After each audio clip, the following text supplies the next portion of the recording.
আপনারা দেখছেন খবরের সন্ধানে, সবার আগে সবার পাশে। উত্তরপাড়ায় শক্তি প্রদর্শন মনোনয়ন জমা দিলেন তৃণমূল প্রার্থী শীর্ষেন্দু বন্দ্যোপাধ্যায়। আসন্ন বিধানসভা নির্বাচনকে সামনে রেখে জোর কদমে প্রচারে নেমে পড়েছেন রাজনৈতিক দলের প্রার্থীরা। সেই ধারাবাহিকতায় উত্তরপাড়া বিধানসভা কেন্দ্রের তৃণমূল মনোনীত প্রার্থী শীর্ষেন্দু বন্দ্যোপাধ্যায় বিশাল কর্মী সমর্থকদের নিয়ে মনোনয়নপত্র জমা দিলেন শক্তি প্রদর্শনের মধ্যে দিয়ে। সোমবার সকালে দিন শুরু করেন তিনি ধর্মীয় আচার মেনে। প্রথমে দক্ষিণেশ্বরে কালী মন্দিরে পুজো দিয়ে শুভ সূচনা করেন প্রচারের। এরপর উত্তরপাড়া কলেজ মোড় থেকে একটি সুসজ্জিত প্রচার গাড়িতে করে রওনা দেন শ্রীরামপুরের উদ্দেশ্যে। সেখানে নির্ধারিত ছিল তার মনোনয়ন জমা দেওয়ার কর্মসূচি। যাত্রাপথে কোন্নগরের শকুন্তলা কালী মন্দিরে গিয়ে পুনরায় পুজো দেন তিনি।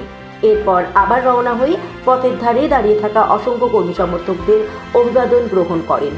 বহু জায়গায় গাড়ি থেকে নেমে তাদের সঙ্গে সরাসরি কথা বলেন এবং মালা পরে সমর্থকদের উচ্ছ্বাসের জবাব দেন। পরবর্তীতে শ্রীরামপুরের মাহেশে পৌঁছে তিনি সরাসরি যান ঐতিহ্যবাহী মাহেশের জগন্নাথ মন্দিরে। সেখানে ধর্মীয় রীতিনীতি মেনে মনোনয়নপত্র জগন্নাথ দেবের পায়ে স্পর্শ করিয়ে আশীর্বাদ প্রার্থনা করেন। এরপর নির্ধারিত কেন্দ্রে গিয়ে আনুষ্ঠানিকভাবে মনোনয়নপত্র জমা দেন তিনি। মনোনয়ন জমা দেওয়ার পর সাংবাদিকদের মুখোমুখি হয়ে শীর্ষেন্দু বন্দ্যোপাধ্যায় বলেন, মানুষের আশীর্বাদ ও সমর্থন নিয়ে আমি এই নির্বাচনী লড়াইয়ে নেমেছি।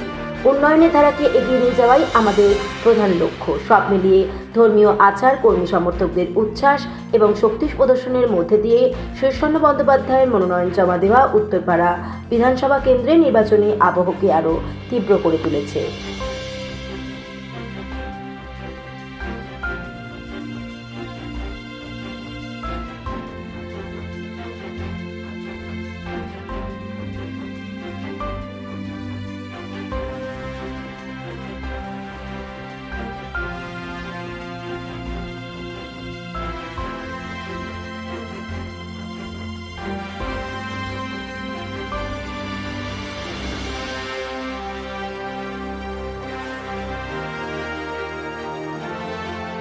সকালে দক্ষিণেশ্বর, তারপর শকুন্তলা মা, এখন মাহেশ। এরপরে এসডি অফিস আর কাছে জমা দেবো। রাস্তায় মানুষের আশীর্বাদ, ভগবানের আশীর্বাদ নিয়ে এগিয়ে যাচ্ছি নমিনেশন জমা দেওয়ার জন্য। জগন্নাথ দেবের কাছে কি প্রার্থনা করি? সবাই যেন শান্তিতে থাকে, ভালো থাকে, সুস্থ থাকে। উত্তরপাড়া, শ্রীরামপুর, এখানকার যত মানুষ আছে, সারা পৃথিবীর মানুষ যেন শান্তিতে থাকে, এটাই চাই। জেলায় প্রায় 1,10,000 ভোট নাম বাদ গেছে, তার মধ্যে বেশিরভাগ মহিলা এবং সংখ্যালঘু। এই ভোটটা আপনাদের দিকে বেশি কি বলবেন? দেখুন, জেনুইন ভোটারদের নাম তো বাদ গেছেই, তার জন্য আমরা ট্রাইব্যুনালে যাব। আমাদের কর্মকর্তারা সব ট্রাইব্যুনালে যাওয়ার জন্য সবাইকে হেল্প করছে। এবং ভোট যদি আমাদের ভোটটা যদি কেটেও থাকে, তাহলেও আপনারা দেখবেন যে আপনারা যে সিটগুলোর কথা বলছেন, বিপুল ভোটে তৃণমূল জয়ী হবে।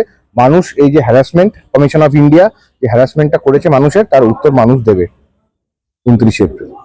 আজকে তো নমিনেশন জমা দেবেন, এরপর লড়াইটা দৃঢ় হবে, কি বলবেন? দেখুন, আজকে নমিনেশনের এই যে প্রক্রিয়া, রাস্তায় আস্তে আস্তেই মানুষের আশীর্বাদ আমি দেখলাম।